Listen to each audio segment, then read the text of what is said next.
So we are from the new federal state of China, and we're CCP enemy number one. I'm sure you have met with him and Reina, and you're very familiar with this.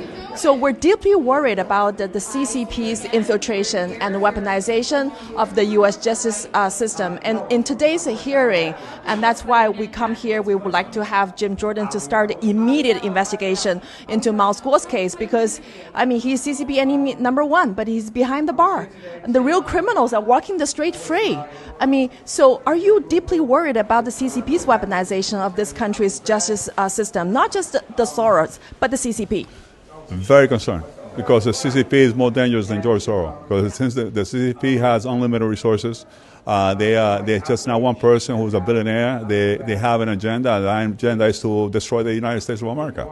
It's a public comment. They have made it very clear that we are in competition. That that their long-term goal by 2050 is to destroy the United States of America. How much more clear can you have from that? If that's not enough of a message, then I don't know what it is. And unfortunately, one way to destroy a country is by destroying it within its institution, by corrupting its government, by corrupting the officials that are controlling that organization, those countries. That's the first one. That's how you do it. It's basically a confusion tactic that has been always being used by China. Yeah, absolutely. By China, by CCP, not China, because the CCP does not represent China or the Chinese people. Yeah, I do agree with that, yes. But unfortunately, that ideology continues to be imported from the past into the future, and now is being used for bad reasons. Yeah, absolutely. You know? I mean, sorry for the Chinese people. I mean, you guys are wonderful. Everybody loves you. Everybody's in your side, and we are very concerned because we unfortunately don't have an opposition party here against the CCP in the United States of America, and that's a concern. And people are very concerned about it. It's just we have a problem like right now. Nobody supports the war in Ukraine. Nobody. But the war goes on without us doing anything about it. There's nothing we can do. The CCP is behind Russia's invasion of Ukraine, and it's also behind the imminent threat on Taiwan. Yes. And now the CCP is in this country. It's in the DOJ, the FBI, the SEC. And so, as an elected official, what do you think that American government and people should do to stop the CCP's weaponization of this country's justice system? Because basically, they're stealing the rule of law from this country. Well, they need to be held accountable.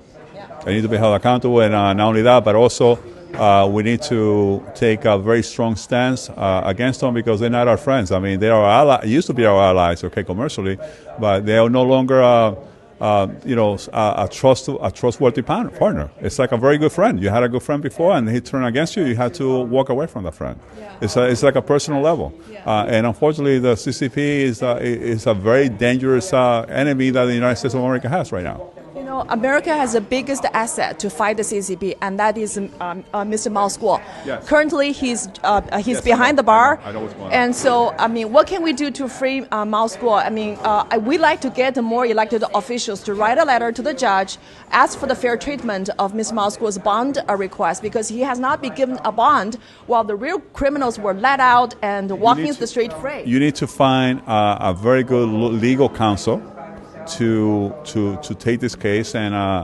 we need to not just having officials write letters. We need to have people write letters to officials, forcing them to take action. That's how the democracy works. I mean, the people still have power, and we need to utilize the power by having campaigns. So if we have about 10 million people right now in Chinatown, let's have 10 million people write letters to their representatives, in their districts, not just only in Washington, but also in the city side, so people can be aware of what's going on and understand that the constituents are going to vote you out of office if you do not follow what the constituents want, because that's what democracy wants. Yeah. And thank you for standing with us. This is not about Mr. Mao Guo's personal fight for his own freedom. This is about saving America from the CCP's weaponization. I do agree with that 100%. It's a beautiful country, America is a beautiful country, and Chinese are basically a very important part of this country for many reasons. They contribute to so many parts of